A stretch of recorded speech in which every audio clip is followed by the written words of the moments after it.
कुरान का उसलूब बयान भी एक मुनफरिद उसलूब बयान है।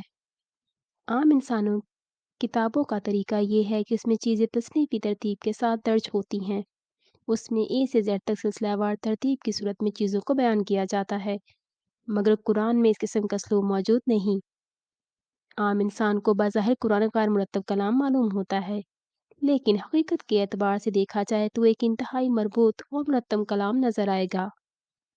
कुरान के उसलूब कलाम के बारे में ये कहना सही होगा कि उसका उसलूब एक शहाना उसलूब है। कुरान को पढ़ते हुए ऐसा महसूस होता है जैसे उसका मुसन्निफ एक ऐसे बरतर मकाम पर मौजूद है जहाँ से वो सारी इंसानियत को देख रहा है। सारी इंसानियत उसका कंसर्न है। वो अपने मकाम अज़मत से पूरी इंसानियत को खिताब कर रहा है। अलबत्ता इस खिताब के दौरान इसका रुख कभी एक ग्रोह की तरफ मुड़ जाता है और कभी दूसरे ग्रोह की तरफ। कुरान का एक ख़ास पहलू ये है कि उसका कारी किसी भी लम्हा उसके मुसन्निफ से कंसल्ट कर सकता है। कुरान का मुसन्निफ खुदा है। वो एक ज़िंदा खुदा है। वो सारे इंसानों का अहाता किए हुए है। वो बराह रास्त तौर पर हर इंसान की बात को सुनता है और उसका जवाब देता है। इसलिए कुरान के कारी के लिए हर लम्हा ये मुमकिन है कि वो खुदा से रब्त कायम कर सके। वो खुदा से पूछे और खुदा से अपने सवालों का जवाब पा ले। जो लोग सिर्फ मीडिया के ज़रिए कुरान को जानते हैं, वो आमतौर पर समझते हैं कि कुरान जहाद की किताब है और जहाद इनके नज़दीक नाम है तशद्दुद के ज़रिए अपने मकसद को हासिल करने का। मगर ये सिर्फ गलत फहमी की बात है। जो आदमी भी कुरान को बराह रास्त पढ़े, उसको ये समझने में मुश्किल पेश नहीं आएगी कि कुरान का तशद्दुद से कोई ताल्लुक नहीं। कुरान मुकम्मल तौर पर किताब अमन है, ना कि किताब तशद्दुद। ये सही है कि कुरान की तालीमात में से एक तालीम वो है जिसको जहाद कहा जाता है, लेकिन जहाद पुरअमन कोशिश का नाम है, ना कि किसी किस्म के मुतशद्दिदाना अमल का। कुरान का तसव्वुर जहाद कुरान की इस आयत से मालूम होता है। इस आयत के मुताबिक कुरान का मतलूब कौल वो है जो कौल बालिग हो, यानी ऐसा कलाम जो लोगों के माइंड को एड्रेस करे, जो लोगों को मुतमईन करने वाला हो, जिसके ज़रिए लोगों को कुरान की सदाकत पर यकीन पैदा हो, जिसके ज़रिए लोगों के अंदर फ़िक्री इनकलाब बर्पा हो जाए। ये कुरान का मिशन है और इस किस्म का मिशन सिर्फ दलाइल के ज़रिए अंजाम दिया जा सकता है। तशद्दुद या किसी भी मुसल्लह कार्रवाई के ज़रिए इस निशाने को पाना नामुमकिन है। कुरान की इस आयत में कुरान के ज़रिए जहाद करने की तालीम दी गई है।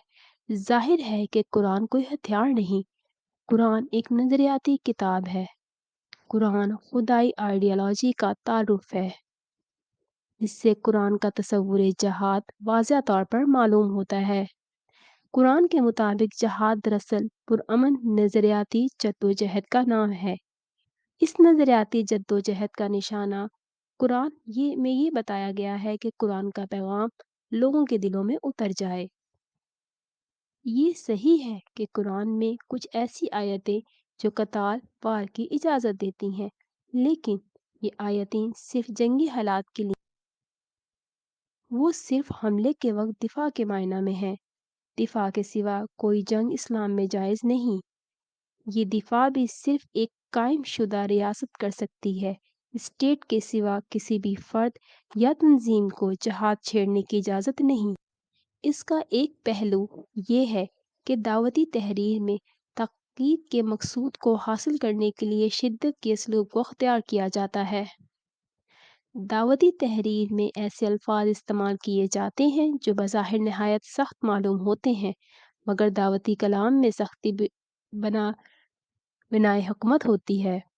ऐसे किसी कलाम में शिद्दत को देखकर उसको कानूनी शिद्दत के माना में लेना सरतासर नादानी की बात होगी। इस हिकमत का ये नतीजा है कि दावती कलाम में अक्सर ऐसा होता है کہ اس میں ایک ایسی بات کہی جاتی ہے جو قانونی اسلوب کے اعتبار سے نہایت سخت معلوم ہوتی ہے، لیکن دعوتی اسلوب کے اعتبار سے وہ صرف جھنجھوڑنے کے لیے ہوتی ہے۔ وہ صرف اس لیے ہوتی ہے کہ آدمی کی فطرت کو جگایا جائے، اس کے اندر چھپے ہوئے احساسات کو متحرک کیا جائے۔ ایک مثال سے اس کی وضاحت ہوتی ہے۔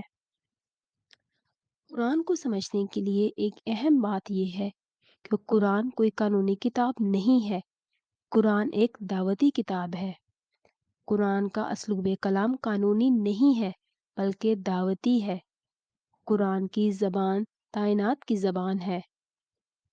قانونی تحریر میں چیزیں لفظی طور پر مطلوب ہوتی ہیں، جبکہ دعوتی تحریر کا معاملہ ایسا نہیں۔ دعوتی تحریر میں اس کے معنی پر زور ہوتا ہے۔